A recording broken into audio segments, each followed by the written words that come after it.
Hello, it's Ignatius, and you're listening to Fifth Period.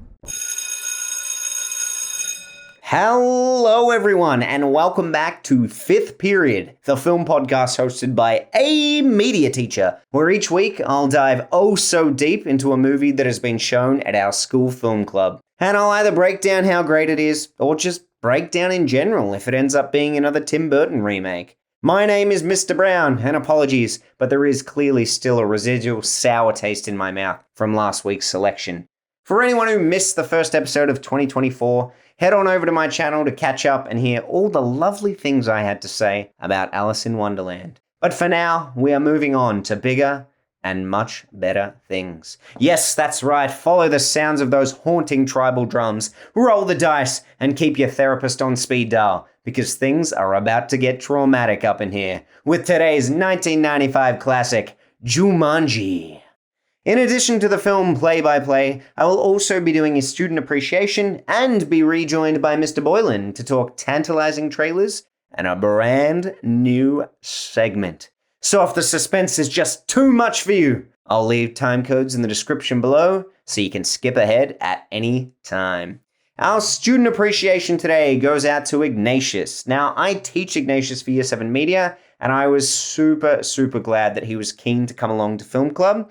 He's actually one of quite a few Year 7s who have been joining us, and it's already really nice to have such big numbers in the junior year levels.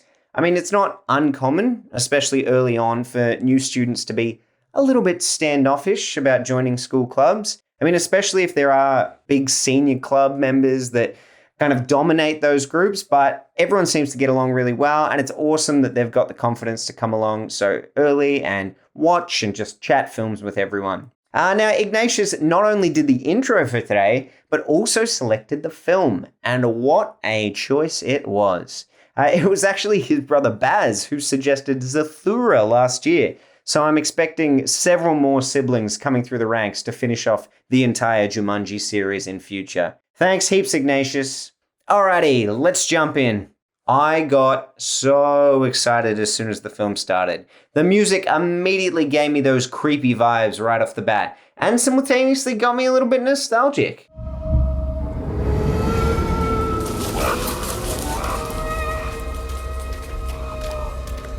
I mean, I loved this film as a kid. Honestly, I still do. I think the elements of horror and really terrifying moments are what makes this film a great one for bridging the gap between kids' films and family films. You know, those ones that adults actually are keen to watch along with their kids? I think this one kind of nails that perfectly. We begin in 1869 with the two boys visibly freaked out by the game, burying it so that it can't harm anyone else. Great performances in this film, but I am afraid they are not coming from these two actors. Very exaggerated lines like, "No, Benjamin," and that extreme close-up of him saying, "May God have mercy on his soul." Darling, there's an emergency at the hospital. Where are my shoes? Oh, I think they're in the den. In the den? May God have mercy on us all. It's interesting how scared they are in this scene, considering they're not actually playing the game at this point. I mean, we learn later on in the film, once the game is finished, they don't really have anything to worry about. But to be fair, they're probably just a little bit traumatized. Maybe Benjamin got sucked into the game too, because he does say he's worried, "It's got me." I also love how when he gets scared, the other guy goes, "Don't worry, it's probably just a pack of wolves." Yeah, Benjamin, stop freaking out, it's just wolves. We jump to 1969, where we meet a young, freckle-faced Alan. It's a good contrast. The music is like super happy. He's riding his bike through town. Everyone's saying hi to him. Hi, Alan. I'm Miss McGruder. Afternoon, Alan. Hey, Frank. All yours, Alan. Thanks, Bill. But it doesn't last long because the bullies come out, and bullies in the 60s were absolute psychos. Prepare to die, Parrish! This line seems like a real missed opportunity. I mean, prepare to perish, Parrish was just right there. Alan goes into his dad's shoe factory and we meet worker Carl, who has designed some pretty sweet looking kicks that are way ahead of their time. So much so that they are actually identical to the real Nike Air Max 2 Charles Barkley sneakers from the early 90s. It's a bit of a weird product placement because it's so in your face, but The brand itself has been swapped from Nike to Parrish, so I don't quite know how that works in terms of promoting the shoe. Anyway, Alan royally screws over Carl when he not only destroys his shoes, but gets him fired. It's a bit rough from old Papa Parrish, even if Carl did accidentally leave the shoe on the conveyor belt. I mean, it was an accident. Jonathan Hyde as Alan's dad is such a great choice in this film. Haven't seen him in too many roles, but he's in some pretty great things that I have seen, like Titanic, The Mummy. Probably not a crowd favorite here, but I'll always have a soft spot for him as Butler Cadbury in the Macaulay Culkin film Richie Rich. Thank you, Cadbury. He tells Alan to be a man and sends him outside to get his ass kicked, which he dutifully does. I quite like how they cut behind the sign in this scene to disguise them having to show him getting really hurt. And it simultaneously gives us a little bit of contextual information. It's the same sign from the opening scene, so we know this is where the game was buried. Poor Alan bruises like a peach though, and instantaneously too. The bullies leave, apparently stealing his bike, but they also arrived on bikes, so I guess one of them had to leave their own bike behind to do this. I mean, you gotta think these things through, guys. And this is when the drums come a-calling. Sorry, still had Cadbury on the mind. Like this.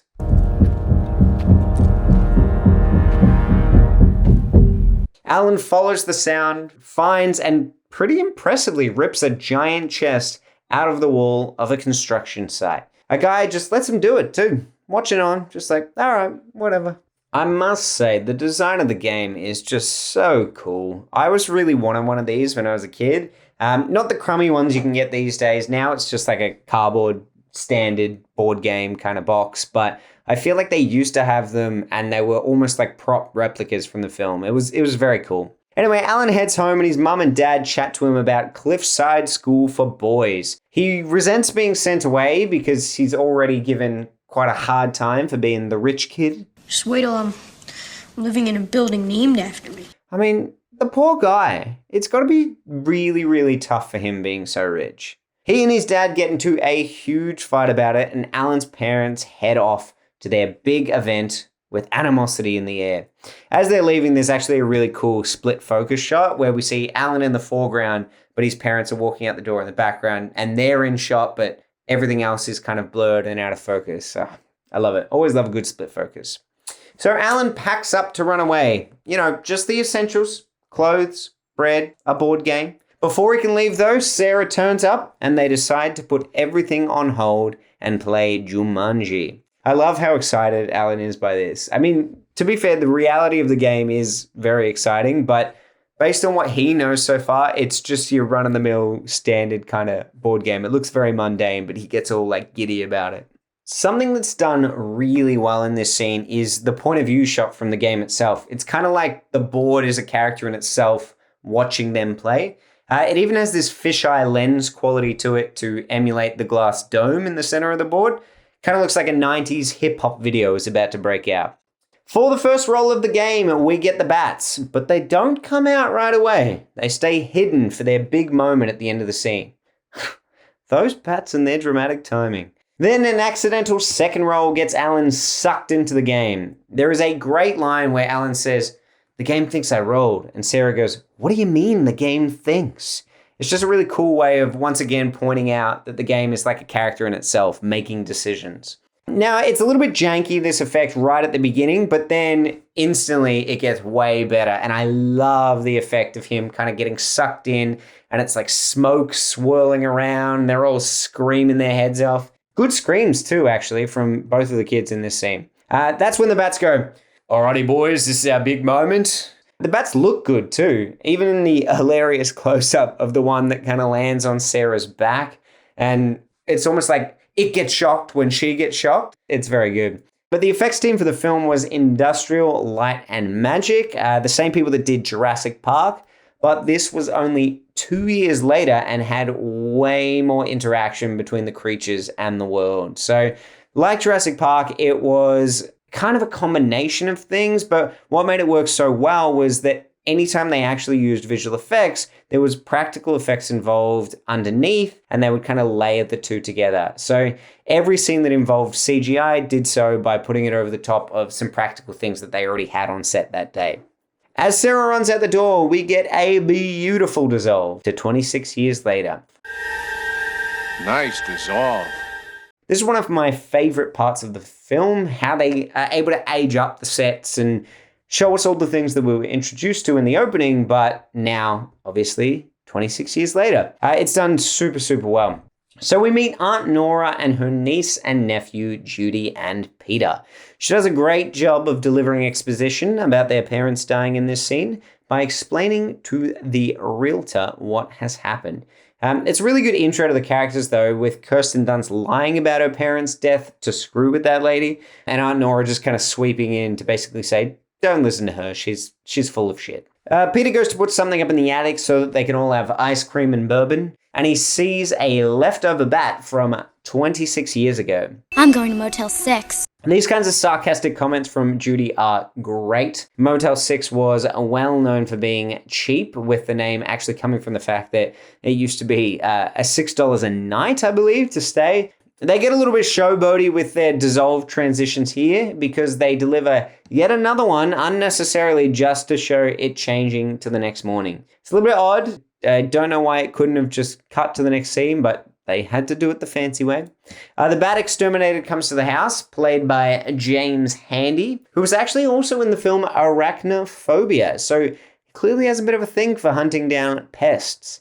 He is an American actor, but his lines in this scene actually sound almost Australian at times.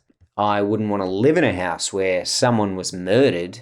He doesn't find anything, but instead decides to tell the kids about the urban legend of Alan getting killed by his dad and hidden in the house. Bit of an overshare, not usually part of the job, but perhaps it was a bit of a slow day for him. One Aunt Nora montage later, and the house is clean and unpacked. Giant mansion, one day's work, that sounds about right. Her playlist that she listened to while she fixed it all up is all over the place, though. It's a very diverse music taste. I mean, I can appreciate that, but she goes through all of her shades of emotion in the one day.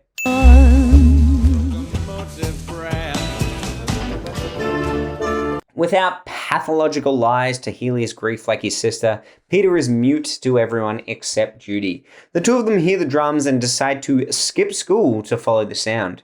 I mean, I don't blame them. It's a funky beat.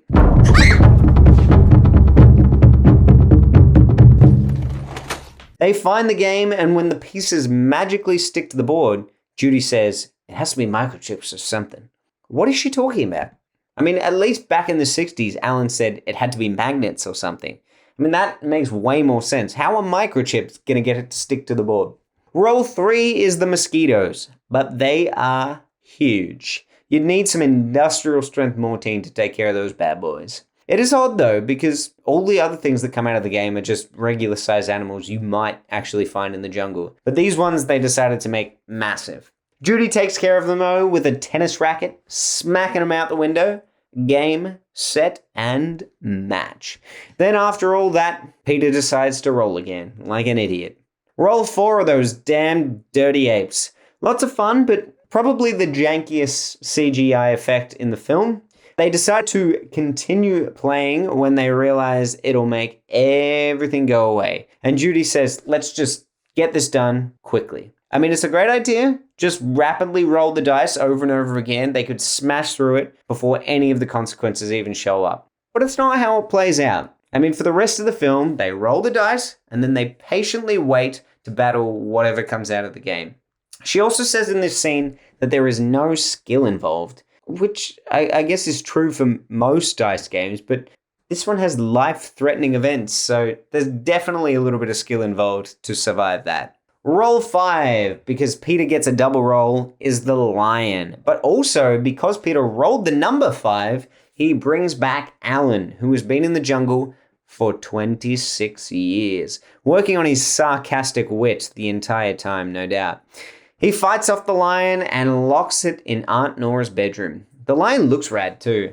Another great example of good practical and special effects. So they had like a puppet type rig that someone could get into and then walk their hands like they were the front paws of the lion. And the head was animatronic. And there's some really, really cool videos behind the scenes that you can find on YouTube that actually show how all of this worked. And then when it came to the bigger, like the lunge that the lion does when he jumps at Alan, and that sort of stuff was all done with CGI. But yeah, it's a really good combination. I mean, it's not always flawless, but for the most part, it looks pretty great.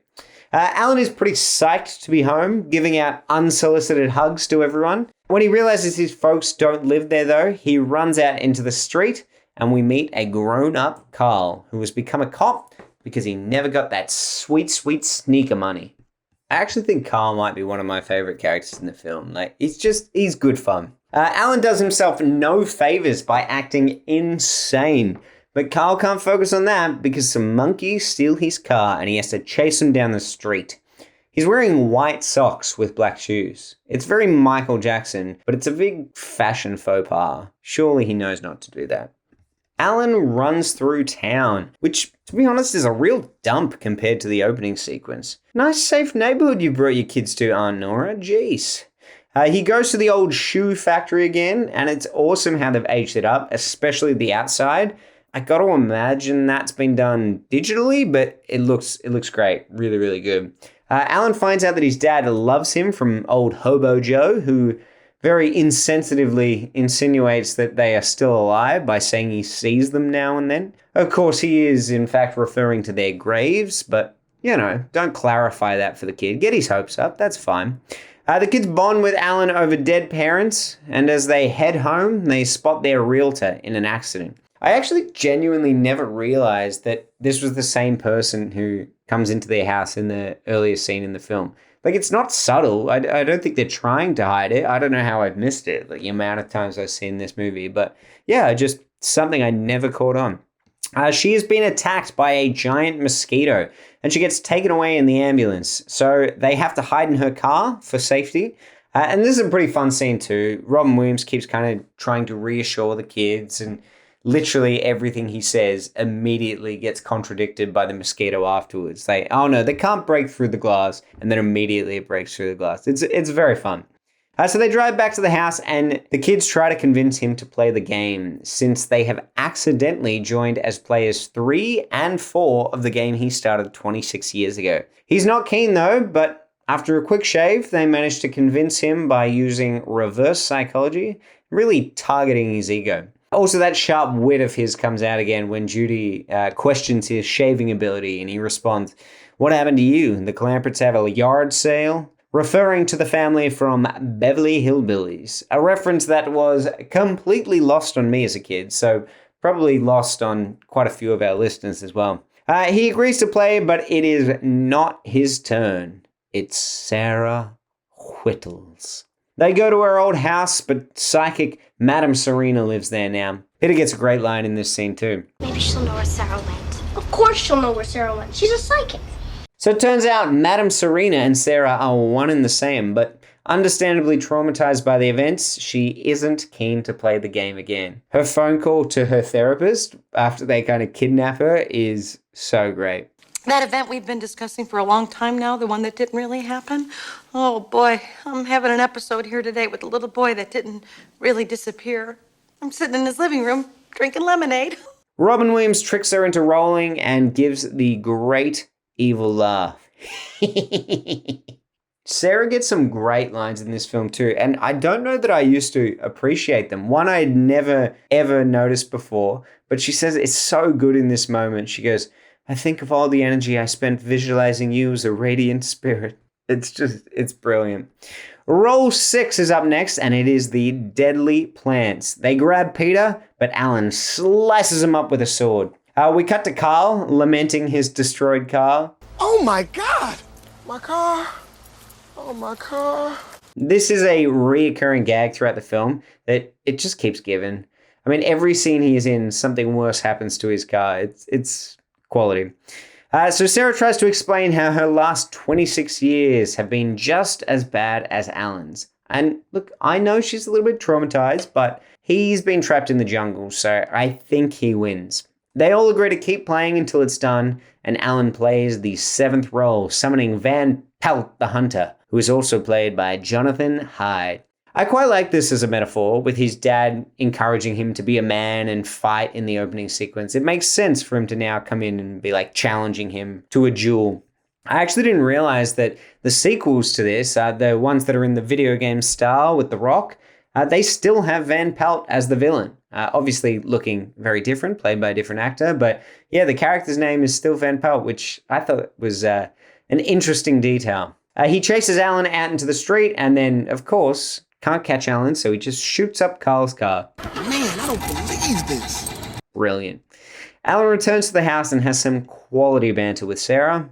You might have told us there was a man in there with a rifle that hunts people. Well, I didn't know, okay? It's just the roll of the dice. Then we get roll 8, and it is a big one. Run! It's a stampede!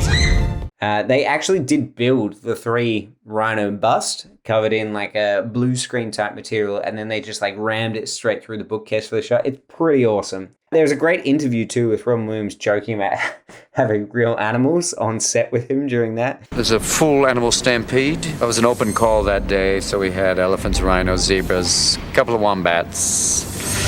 Warthogs were late. They had a 5 o'clock call, but they came at 6. A pelican steals the game, and Alan blames Peter because he's just like his old man. Just ignore him, honey. He's a Libra. Kirsten Dunst cracks out a British accent in this scene too. I'm sorry, dear, you have the wrong number. The face that she pulls when she like hangs up the phone, it's very, very funny. The hunter updates his weapons, and there is some weird motion blur in this scene when he puts the coins down on the table. I don't know if anyone else noticed. I don't know why, but perhaps the frame rate on the camera was different from another scene, or they were trying to kind of create this effect where they separate Van Pelt from the real world. But yeah, I just found it very odd when I was watching it. Anyway, the pelican drops the game in a stream, and Peter does some fancy flipsy dips and gets it back. I really like how Alan gets excited by this, but then checks himself. He's like, oh, men don't get excited by other people's achievements or congratulate them. So he has to like rein in his emotions. As they're walking home, Carl arrests Alan, and Alan doesn't put up much of a fight because he doesn't want to get shot by Van Pelt, so he just decides to go along. While all of this is going on, Peter cheats for roll 9 by trying to drop the dice to finish the game. You tried to cheat? No, I tried to drop the dice so they land on 12. Oh, okay, honey. Well, that would be cheating. The consequences? Becoming a monkey man. We then see the stampede tearing up the town, and there's a cool behind the scenes video of this as well, where obviously the elephant wasn't there, but you still see the car get crushed up. It's probably some sort of a hydraulic system inside. It's really cool. We see the monkeys too having a bit of fun, and they're looking through the window at the Wizard of Oz, looking at the flying monkeys who have a similar sort of energy about them.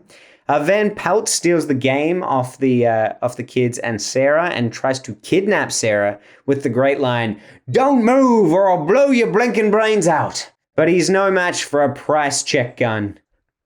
As Judy shines this in his eye, it's like, oh my God, it's the worst thing in the world. And then just cuts to it saying no sale.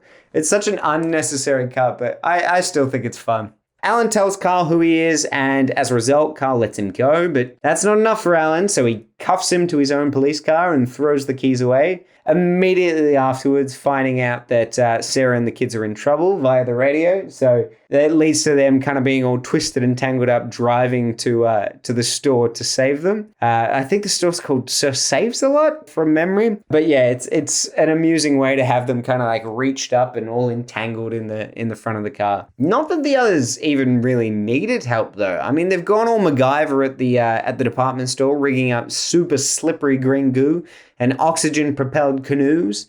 Pelt screaming in this scene and like slipping all over the floor. It used to make me laugh so much as a kid. He comes back though, but not for long because Alan smashes through the store and buries him in paint cans, which apparently have already been pre-mixed. Aunt Nora is heading home listening to a very ironic self-help tape that says circumstances are never ever out of her control, right before a series of scenes where they absolutely are out of her control. A monkey scares her out of her car in this sequence too. But that's okay because Carl comes to pick her up. He stops by, but then shortly afterwards also loses his car. This is the last in a very long list of his car getting worse and worse and beaten and broken down, and now it just gets completely crushed by the plant. Fine! Take it! But yeah, the two of them head back to the parish house to try and catch up with her niece and nephew. At this point, it finally sinks in for Alan not to be a dick like his dad, and he and Peter have a little bit of a heart-to-heart. When they get back to the house, the set dressing is awesome. There's the vines, the fog everywhere, like it just looks so cool. So roll 10 is the monsoon. Well, a little rain never hurt anybody. Yeah, but a lot can kill you. It's not just rain though that they have to worry about. I mean, there's also a crocodile, which to be fair wasn't part of the roll, so that's a bit rough for them. For a second, I actually thought it was an alligator, but I realized alligators don't have that little fringe on their hind legs. So Alan wrestles it to save Sarah, and then he snubs her when she tries to kiss him. Carl tries kicking down the door from the outside, and he and Nora get thrown backwards as all of the water rushes out of the house. How it gathered there in the first place, I have no idea. I mean, even if the door seal was amazing, a stampede did make a giant hole in that house just a couple of hours ago, so it doesn't make a whole lot of sense, but it's still just such a funny shot. Also, another great Carl scream in this scene as they're floating on the doors and the alligator goes by. Brilliant. They head to the attic to finish the game, and we get roll 11, the quicksand floor.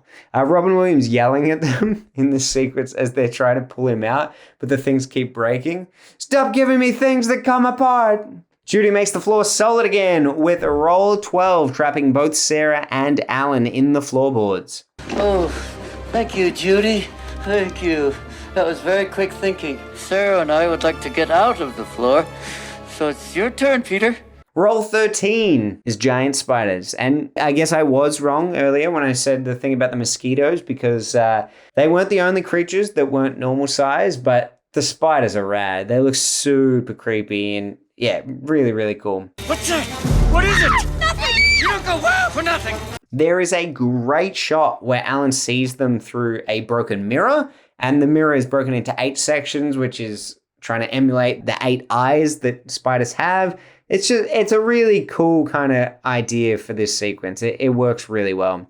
Peter runs to go get an axe from the woodshed. I always loved this bit. I thought it was such a clever little joke. The shed is locked, so he uses an axe he finds to try and break the lock before realizing that that's what he actually went down there to get in the first place. He gives a little like breaking the fourth wall kind of moment as he looks directly into the camera, spiking the lens. It's a little bit cheesy, but I always loved it. It's great. I still think it's awesome.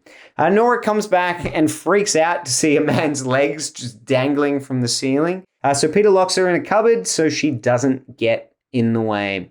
It's Sarah's turn, but her arms are stuck, so Alan gets to say the great line, Put the dice in your mouth! Judy! Roll 14 is an earthquake, and he falls through the floor with the game and comes face to face with Van Pelt. He drops the dice and lands the 3 he needs. I always thought this was an odd thing to have 3 be the final number that he needed to finish up the game and not something like, say, 7. Because with the 3, the odds are pretty good that he's going to be able to get at least a 3. But if it had been a 7 and the first dice we saw had landed on like 1, then it would be more intense because we'd have to be like, is he going to get that 1 in 6 chance of getting a 6 for the second dice?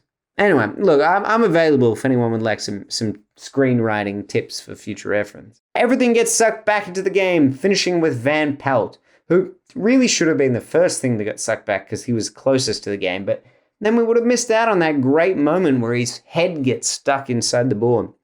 We go back 26 years, reversing everything to when they first started. Alan makes up with his dad and takes the fall for the shoe incident with Carl. He then tries to go find Judy and Peter, like an idiot. I mean, obviously they're not there. We've gone back in time. He and Sarah sink the game in a river and they have a little kissy kiss. It's a bit odd this too because like they've lived a full life. So they're now adults, or they have adult minds, but they're in kids' bodies. It's all a bit messy. Several years down the line, they meet Judy and Peter, and they act like complete weirdos in front of their parents. They also stop them from going on the trip that would have killed them. Now, it's clear that the kids don't remember playing the game, which makes perfect sense. But in the newer movies, it doesn't matter when you kind of started playing the game. Apparently, you still retain your memories and go back to the point that you entered it. I mean, this creates a lot of plot holes for the new movies, so I'm glad that in this one they kind of simplified and just said, yep, the kids don't remember, just Alan and Sarah do. There was also a deleted part in this scene. I found it on YouTube the other day where the kids get shoes as the gift from Alan and Sarah, and the shoes just say Jumanji on them. It's an odd thing. I'm very much appreciative that they decided to cut that part from the film. At the end of the film, we see the game has washed up on a beach, and we assume it's a French beach. There's people in the background that are speaking French, but the beach is actually where it gets picked up in the later Jumanji film. So maybe it was just some French people that were hanging out on a US beach. Who knows? Bit of a fun fact here, Aunt Nora actually reappears in the latest Jumanji film. And I've actually heard some rumors that Kirsten Dunst could be in a future Jumanji film. So, yeah, that'll be interesting. I wonder how it would work since she doesn't actually remember playing the game. Anyway, I would love to see it. Those movies are a bit of fun, but nowhere near as good as the original. So, another big shout out to Ignatius for a great pick. Well done, mate. Alrighty. Now I'm going to be joined by a guest for Tantalising Trailers. Tantalizing films. Trailers. Don't know if we will be a fan. How will it be? We'll know in time. Flying solo for my movie breakdowns now, it is very nice to be able to say this section of the podcast is still hosted by two media teachers. Welcome back, Mr. Boylan, after your fifth period debut last week. It was a very enjoyable debut, Mr. Brown. It was good to be on. Spent a fair amount of time, maybe more time than we even thought, unpacking trailers in our weekly watches, but it was a good time. Obviously, coming off the back of the Super Bowl, lots of big trailers. Some different kind of trailers this week. Yes, very different trailers this week. And I totally agree, the time kind of got away from us, but I think it's good that we were so passionate, that our conversations were so in-depth. Now, you missed the Jumanji screening due to a scheduling clash, but I understand you're a big fan of the original. Oh, one of my favourite movies of all time. Sometimes I wonder whether kids' movies these days don't have as many horror and scary elements as they used to. I feel like Jumanji really balances action, some pretty okay performances by young actors in there. Robin Williams is just brilliant in that film, and some of the practical effects haven't all aged fantastically, but some of them are really good. I still think that scene when the lion comes into things in the attic is perfect, with the tail brush and the piano keys and just emerging from the darkness. I love Hunter Van Pelt being played by the same actor as Alan's dad, just showing the parallels between those two. I think it's a really brilliant film, and particularly looking at the newer Jumanji films, which I probably have less affection for. The first one is just a really special movie for me. I always say what year is it, and it was brand new. Love that quote. But it's a ripping film. I really love how it sort of all builds up, and you get all the different elements. The monsoon in the house, I think, looks fantastic with all the plant life sort of taking over that house. I still when they crack open that door and that realization. Robin Williams sells that really well, and I think it's awesome. I love that film. You've had some very similar kind words to say about it to what I did myself. Great choice. So another shout out to Ignatius for a very worthy pick. Absolutely. Now, as you alluded to, the tantalizing trailers this week might have to omit the tantalizing aspect of them, because I can't say there was anything that particularly grabbed me. Okay. I still got a lot to say, but there's nothing where I am nearly as enthusiastic as, say, Deadpool last week. Yeah. There was one that that sort of came to mind that I completely forgot about talking about last week, and it's Monkey Man, Dev Patel's directorial debut, produced by Jordan Peele and for his Monkey Paw company. I watched that trailer and I was like blown away. Looks great, doesn't it? Like, there's obviously that type of action film is being quite popularized now by the John Wick franchise. Similar kind of how they're at least shooting the action, I think. But the fact that Dev Patel's the star of the show, he looks like he's put in a lot of work in terms of his combat training and martial arts and everything like that. I like how the music was used through that trailer. That's honestly one of the best trailers I've seen in a really long time, that didn't give me too much of the movie, showed me enough, and has me excited for that movie coming out. Yeah, a real sense of authenticity in the way that the stunts are done. Yep. Yeah, that stuff really draws me in. So there you go. We do have something exciting to talk about. Something tantalizing. So people being hunted by creatures was a big theme of the week, with Prey, Sting, and Something in the Water all getting a trailer. Yep.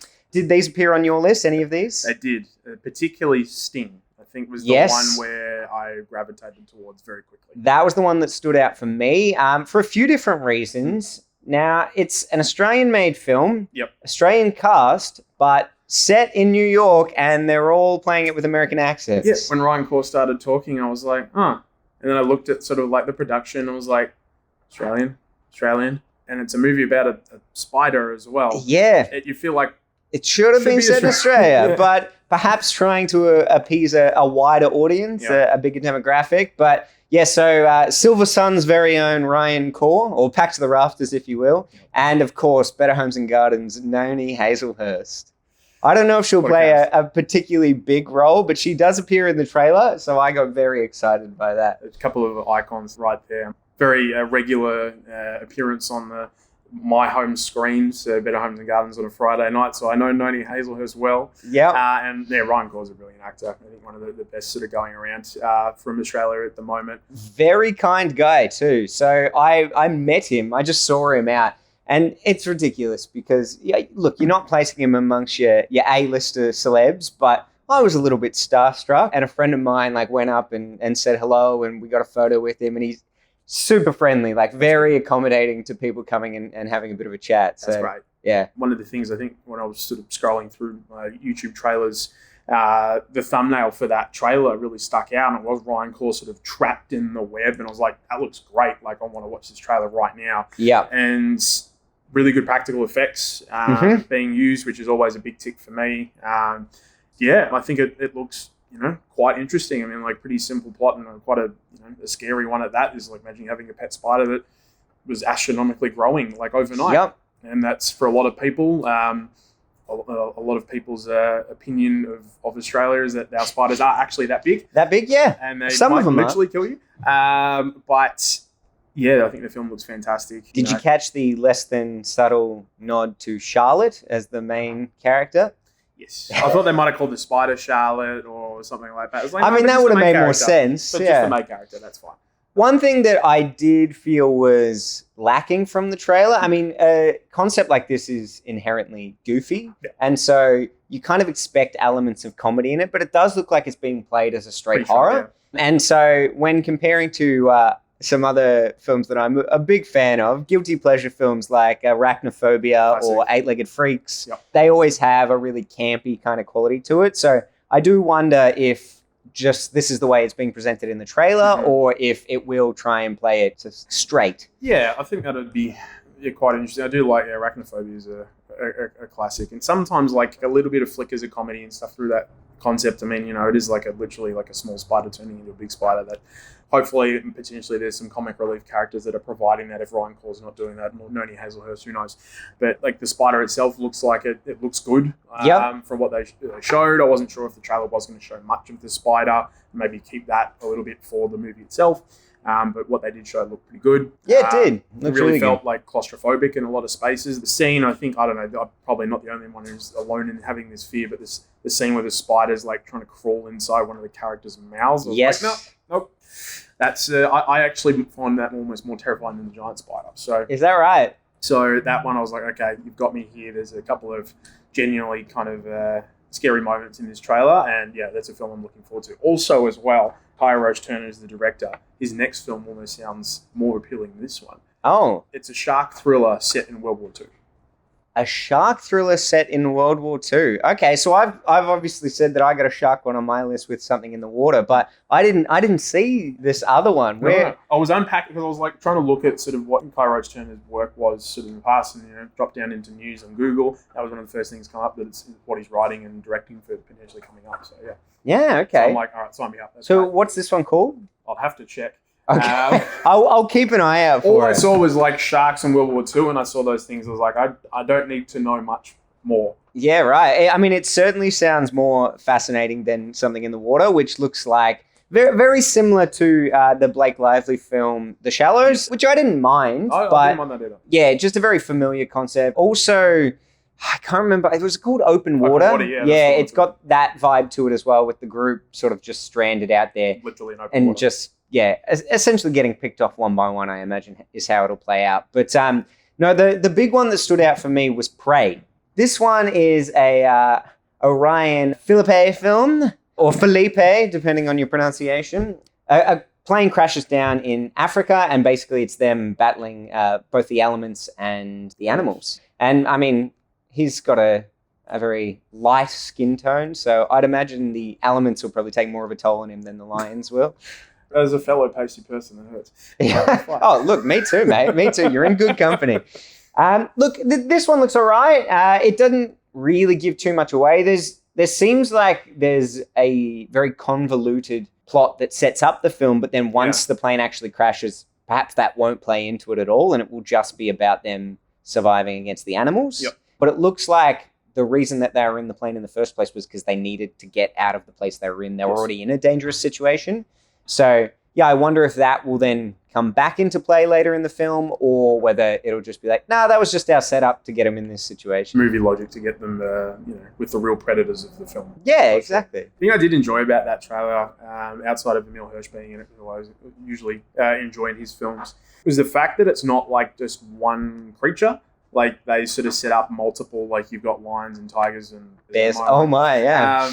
Hyenas, and I'm like, okay, this like has like a very, it kind of presents like a structure that potentially could happen for the film. It's like, okay, we've dealt with one animal, now we've like a different threat that's going to come at us from like at a different time of the day or something like that. Yeah, right. The fact that we're getting sort of a whole menagerie of animals in a wildlife reserve, I'm intrigued to see how they kind of sort of balance the animal cast out. I guess. Nice use of menagerie, by the way.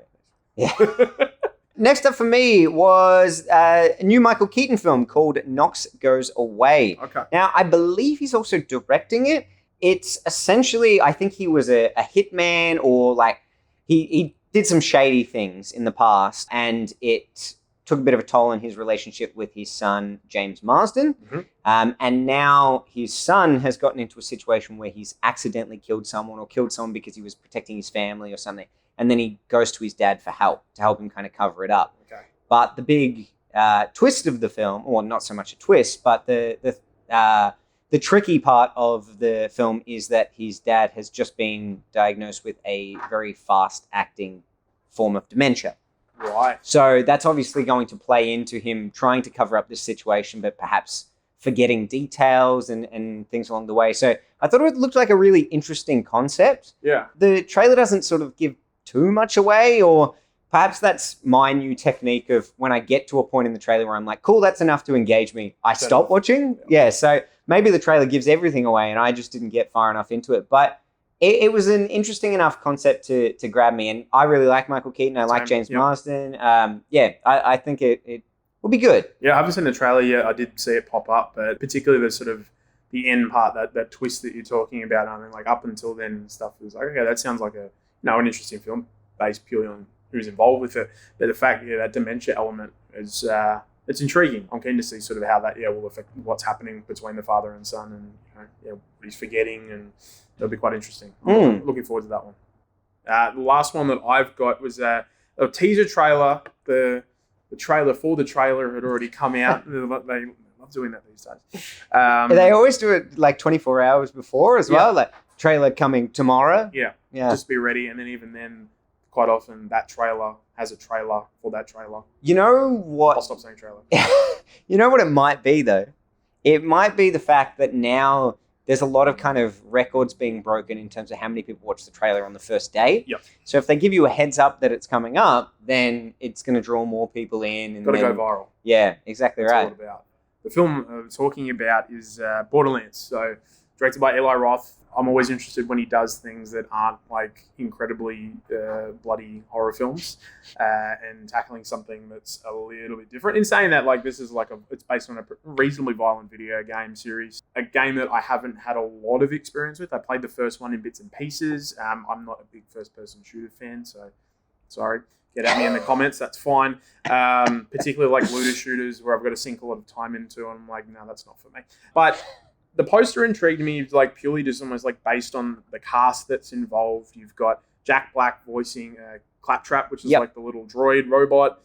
You've got Cate Blanchett, Jamie Lee Curtis, Kevin Hart, and the trailer looked okay. Like, you know, it looks like a pretty fun, snappy, well-written like action movie that's going to have, you know, good comedy. That's always what the Borderlands games have known to include. Yeah, right. That they're quite funny, and they've got some really sort of interesting characters that have, you know, been remembered long after, you know, bullets have been shot in the game. So not a movie that I was initially like super itching to check out, but based on the trailer alone and how like the style's looking, I was like, okay, I might be intrigued in this. So. Yeah, right.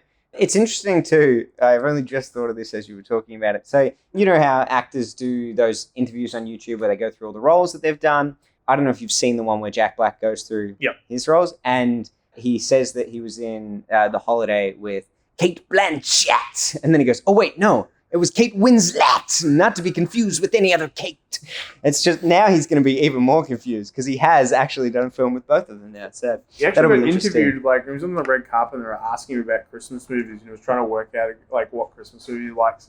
And then he got to the end of the whole thing, and the interviewer was like, oh, how about the one you're in? He's like, I was in a Christmas movie. Yeah. It's like The Holiday. Oh, of course, The Holiday. Which I probably, honestly, one of my favourite sort of Christmas rom-coms. It's good fun. It is good fun. I enjoy Jude Law being Jude Law. Yeah. And, really, it's just all the cast being lovable. Yeah. Yeah. It's an enjoyable film. But yeah. Jack Black in anything, I'm like, it's usually like a decent sell for me. I'm still trying to get a ticket to the Ignatius too, which unfortunately sold out.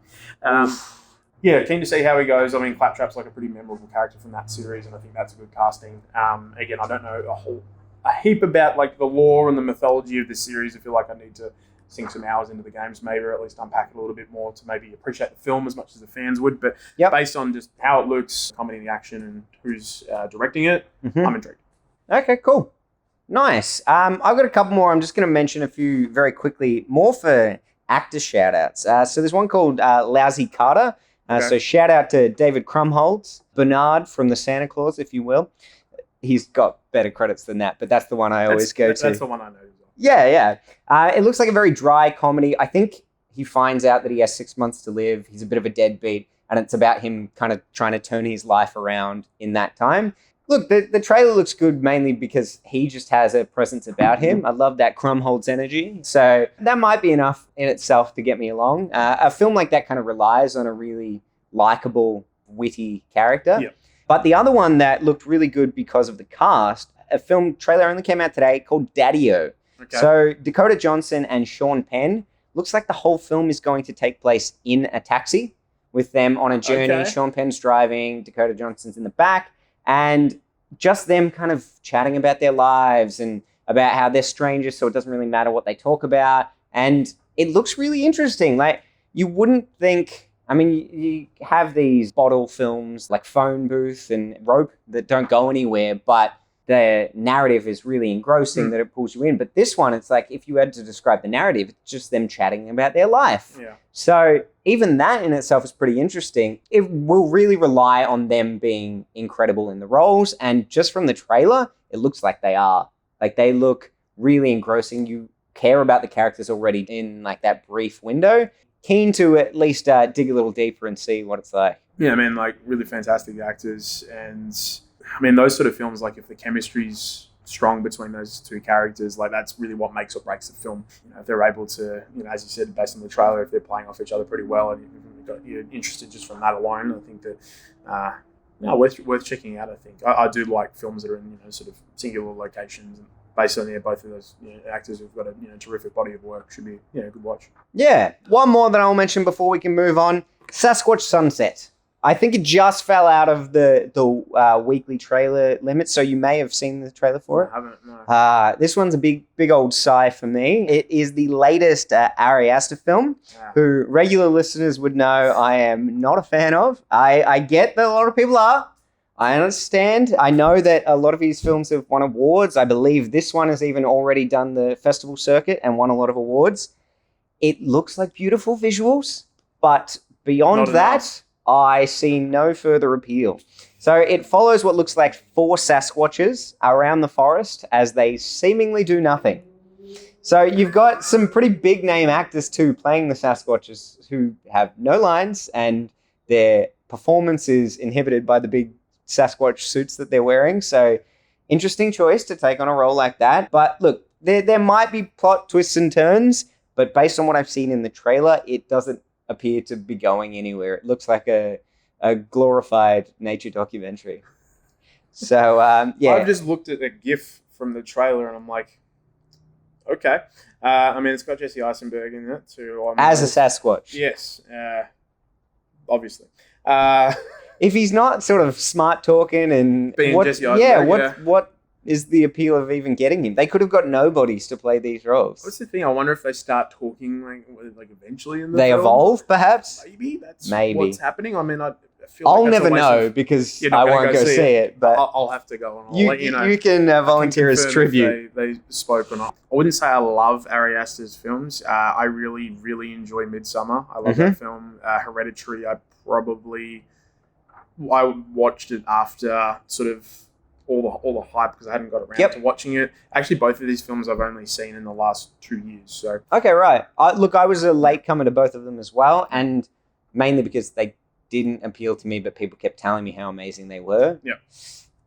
Yeah, just like there's some cool moments in both of them, but overall, neither of the films really landed for me. Haven't seen Beau is Afraid. I have not. Yeah, neither have I. Apparently, that was like giving Ari Aster like the most space to be Ari Aster that he Carte blanche. Yeah, a little bit. So I'm intrigued to see that because I wish I will get around to seeing, particularly because I love Joaquin Phoenix. But still, I've approached that with caution based on some of the things that people have said. But sometimes when like the discussion around a film like that is as divisive as Beau is Afraid has been, sometimes that usually piques my interest enough to say, okay, what's the fuss? Yeah, okay. So, Cool. Alrighty, let us move on to our next segment. In lieu of weekly watches this week, we are actually trialing something brand new.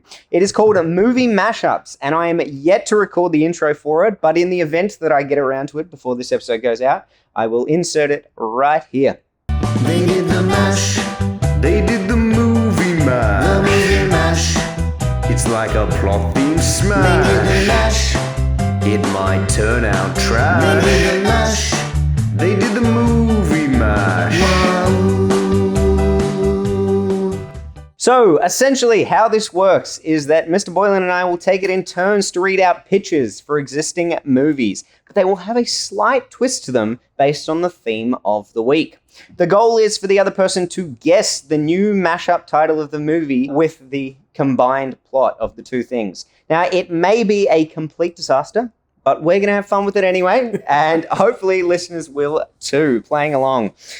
With Jumanji being our main feature today, the theme this week is famous games. Now, these could be board games, card games, or even video games that you can somehow slot into the movie titles. For example, if I described a plot about people getting sewn together and taking it in turns to pick the funniest combination of black and white cards, you might say the movie is called Cards Against Human Centipede. Oh no. Gross example to kick things off, but an appropriate That's the bar, pairing. ladies and gents. Since one is the card game for horrible people and the other is a movie for horrible people. Good to go, Mr. Boylan? I mean, I'm ready to go. Good. I'm not sure is the correct phrase, but we'll see how we go. Why don't I warm you into it by repeating the one that I sent you last night? Yep. So, have a listen to some of the key words that I emphasize in my description for hints on what the game is, because I have used a similar technique in all of my responses. After Dolores witnesses her boyfriend commit murder, things spin out of control and she gets all tied up in knots. She must hide out in a convent, laying low and hoping he won't connect the colored dots. Now you already know the answer to this one. Yeah, but I've also forgotten. Oh, good. That's the kind of day that Well, we're recording this. the beauty of a game like this is there's different approaches to being able to solve it. You might identify the movie.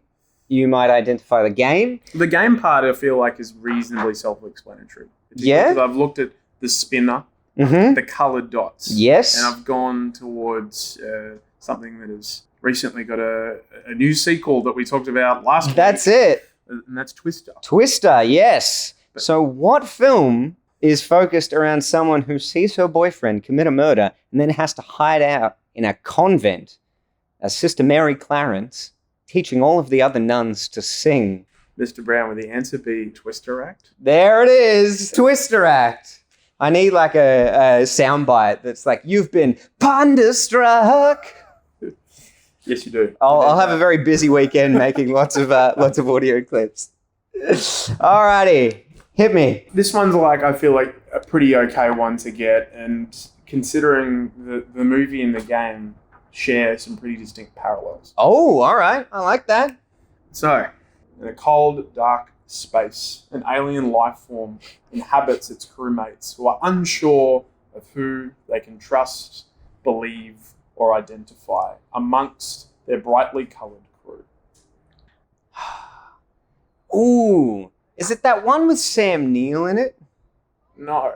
Oh man, I'm Are completely you lost. talking about Event Horizon? Yeah, I was. As much as I would love to talk about Event Horizon now, that's not the film. That's right. All right. So is the game Werewolf? No. Oh my it's a goodness. video game. Oh, video. A very popular video game. Of course. It is the one that got that massive surge in lockdown where Yes. everyone was playing it. What's it called? Among Us. Among Us. Yeah. Whoops. All right. You're thinking about an alien life form inhabiting someone. The to Thing? trust. Among Us? Correct. There we go. We are off to a flying start. I think we're both doing very well, I think we are. personally. Alrighty, here we go. After a wild night of partying, draw four friends accidentally run over a man. They reverse back for him, but after discovering he is dead, they dump his body in the ocean. We skip to 1 year later, and they all start receiving eerie messages from someone who claims they saw them do it. Would the answer be, you know what you did last summer? It is Who Know What You Did Last Summer! I picked it early, and I was like, this is enjoyable. I'm going to let you keep going. I had a lot of fun just looking up key terms that appear in these games and just layering them in. I like that. I like that a lot. Okay. Jeez Louise. Okay. So, when betrayed by his team of explorers, a historian and treasure hunter finds himself in a race to find a treasure thought to be lost to centuries, solving clues and reorganizing letters along the way in a pursuit for vindication and multiple letter words. Okay, so I'll talk you through what I'm thinking. Okay.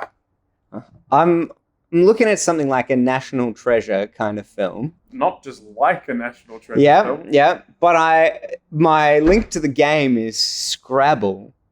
I don't know where I link the two in the title. National Scrabble. Of course! You had it right there. National Scrabble. Yes. Oh my goodness. Now, I should clarify that most of the time that I devoted to coming up with these was trying to find puns with the names that I had done. Really wasn't going And that you hard. did forewarn me this morning that yours weren't puns. But I must admit, that makes it significantly harder to be able to link them together. I think this is going to take off. Everyone's going to be playing this at parties. Alrighty. After his beloved passes away, a vampire's life is royally flushed down the tubes. But when the chips are down, he employs new solicitor Jonathan Harker and the two pair to buy a full house in London. He forms an unhealthy obsession with Harker's fiancée, believing her to be the reincarnation of his late wife, and goes all in on wooing her with his sexy vampire charms. This is good. Is it Bram Stoker's Dracula? It is Bram Stoker's Dracula. He's done it. Play the music, whatever it is. Oh, man. Jeez. I mean, just like a soundbite of Keanu Reeves' like really bad accent here. Yeah. That's fine. Keanu Reeves and Winona Ryder both battling it out for the worst actors in that film. Did go see that film, actually. Just a side note. A couple of years ago, like in a good, I think it was around Halloween, they had it on at Cinema Nova in Carlton, and it was a really cathartic movie experience to sit and laugh with everybody. Oh, yeah. That's two instances where I've really enjoyed a collective film experience laughing at vampires on screen. Been great. There you go. All right, my third and final one. Please. Again, no puns. Okay, I'll do my best. And I'll do my best to include some puns. Next time. Number 3. Volunteering to participate in a battle royale to save her sister, an expert in range combat seeks to collect coloured pieces to survive and seek answers to questions she has had for far too long. So I know the game. Yep. All right. It's how you've combined the two. The Hunger Pursuit? He's got it! Yes! He's got it! He's done it! I didn't know if it was going to be the trivial games. The odds were in your favour. They were. There we go. Very, very nice. Alrighty, I got one or two more. I was on a bit of a roll, so I just kept going. Yep. New York City cop James is hired by a secret government agency that monitors extraterrestrials. He and Kay track them through a maze, hunting them down. But when the creatures become blue, the tables turn and they start hunting them instead. It's a trickier one. That is a tricky one. You're trying to think of a classic video game. In blue. Is the colour significant? Yes, very much so. Not just the colour, but the fact that when they turn blue, they will start hunting you instead. Is it Men in Pack? It is Men in Pack! He's done it! All right. I will race through the last couple. I get so much joy when you have the realization moment. I'm just like... The look on your damn face. It, he's done it again. All right, so this one's going to be trickier because the game itself is highly recognizable, but you may not know the movie that well. Okay. On their honeymoon, insurance risk manager Ruben's new bride cheats on him with a guy that could have won second prize in a beauty pageant. When he connects with an old classmate, he passes go and decides to take another lap around the board on love. She teaches him to step out of his comfort zone and really take a chance on life. It all culminates with his client base jumping off a hotel and Ruben still agreeing to insure him, even if the claim ends up with bankruptcy. Well, the game's obvious. It's clearly Cluedo. I've got the game. It's Monopoly. All right. So this film stars Ben Stiller and Jennifer Aniston. And Philip Seymour Hoffman. You said like that's going to help me out. I haven't seen a lot of Jennifer Aniston films. I've seen a lot of Ben Stiller films. I feared this might be the case. I feel like I've never seen this movie before, Mr. Brown, so I feel like I may be at a loss here. The original title, Along Came Polly. But with the new remix, Along Came Monopoly. Incredible. Not really, though. It's too obscure. I got to go down with the more mainstream part. But I imagine a few of our listeners would have got that pretty quickly. So, if you'd gotten that one, I would have wrapped it there. But we can't finish on a low note, so I got one more for you. All right. In the middle of the ocean, a team of biologists genetically manipulate sharks' brains in an attempt to cure Alzheimer's. The experiment goes horribly wrong when their lab starts to sink, and they must all escape while fighting the sharks off with revolvers, a wrench, a pipe, a dagger, some rope, and whatever else they can find. Pipe and a wrench. Is this the game that I talked about before? Yeah. I've actually never played Cluedo, so I don't really know the rules of Cluedo. Well, I'm not a board game person, Mr. Brown. That's totally fair. Perhaps if I'd said they have to fight him off with a candlestick, it would have given it away. In the attic or in the library or whatever it is.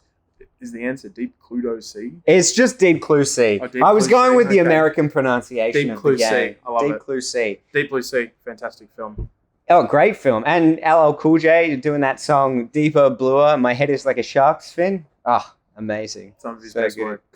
All right, so now that we've played, how do you feel the segment fits into the podcast? Because personally, I loved that. I had a blast I with it. found that very enjoyable. I clearly need to up my pun game for next time. But I was also happy to have you guessing for a little bit and work out of these couples. So also gives listeners a bit of an insight into the films that I like watching as well. Yeah, well, and also that pause to try and figure it out means that anyone that's listening can play along as well. Exactly right. And the fact that if we're getting something a little bit more interactive for the listeners at home, and they can come in and talk about and maybe give us some of their own additions and own mashups, then I think that's a good thing. So I think this is Mr. Brown, I think this is a segment that's here to stay. Good. And I love being able to alternate things as well, rotate them through. Sometimes people get sick of hearing our weekly watches or tantalizing trailers. So if we can come up with a few new things this year to mix it up, I think it'll be good for us and good for our listeners. I agree. Amazing. All right, well, thank you very much for coming on again, Mr. Boylan. It's there. It's there and it's there to stay. Unfortunately. Yeah. But fortunately, I'll be back. Nice. Thanks again to Mr. Boylan there. Now, I had a heap of fun with that new segment, so I'd definitely be keen to revisit, but I'd also love to hear what the listeners think too. So give the video a like and comment below to let me know what you thought, or if you've got any other suggestions for new segments or games that you might want us to periodically sub in future. As always, if you haven't already subscribed, I heavily encourage you to do so to stay up to date with future releases, and also just go check out the channel for comedy sketches, short films, shot for shots. There's a bunch of stuff there for you to see. That's all from me today, so with nothing left to do, I'm going to roll that lucky number 3 and say the magic word Jumanji to wrap this up. Thanks guys, and catch you at the next film club.